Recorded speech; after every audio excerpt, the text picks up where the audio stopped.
दिसंबर 1964 में मुंबई में pope Paul तथा अन्य मुख्य क्रिश्चियन व्यक्तियों के क्रिश्चियन कांग्रेस में आने का समाचार सबने पढ़ा था।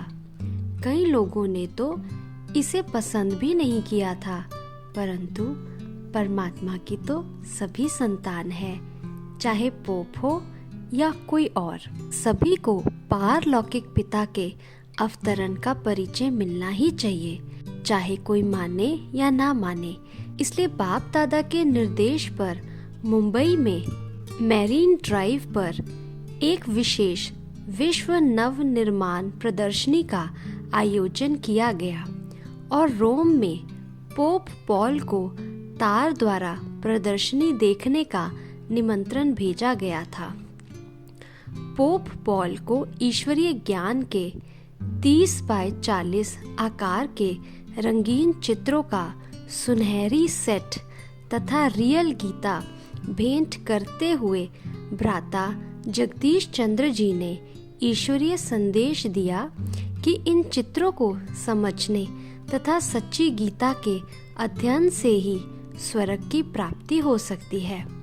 पोप पॉल ने कहा, मैं पुरुषार्थ करूंगा।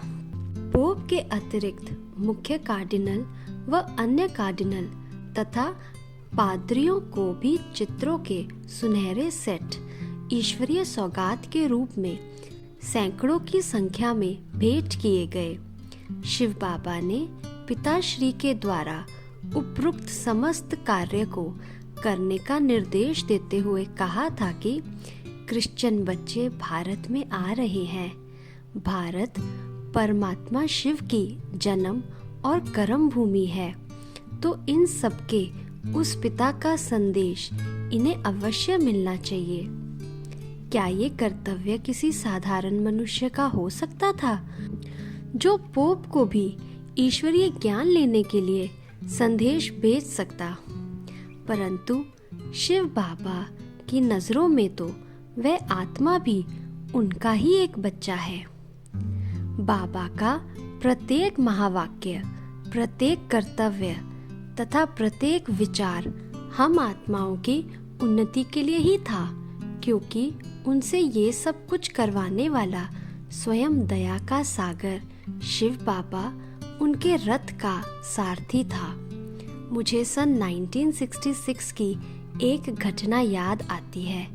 मेरा एक पत्रकार मित्र, जो शुरू में इस ईश्वरीय विश्वविद्यालय का विरोधी था और जिसने बाबा के विरुद्ध समाचार पत्रिकाओं में लेख लिखे थे, पिताश्री से मिलने के लिए आया।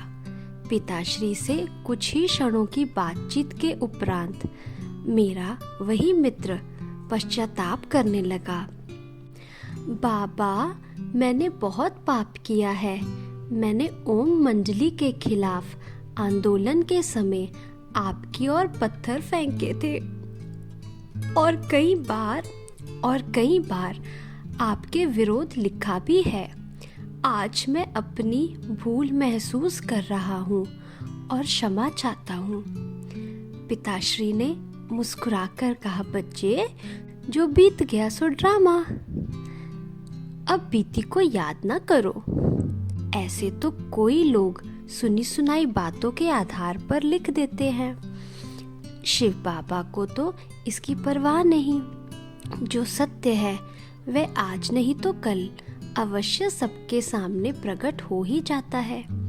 मेरा मित्र ये उत्तर सुनकर बहुत खुश हुआ तथा कहने लगा, अब मैं कभी भी आपके विरुद्ध नहीं लिखूंगा और दूसरों के लाभ हेतु जितना हो सकेगा आपका ज्ञान लिखता रहूंगा। मुझे तो अभी मालूम हुआ है कि आप कितने दयालु हैं।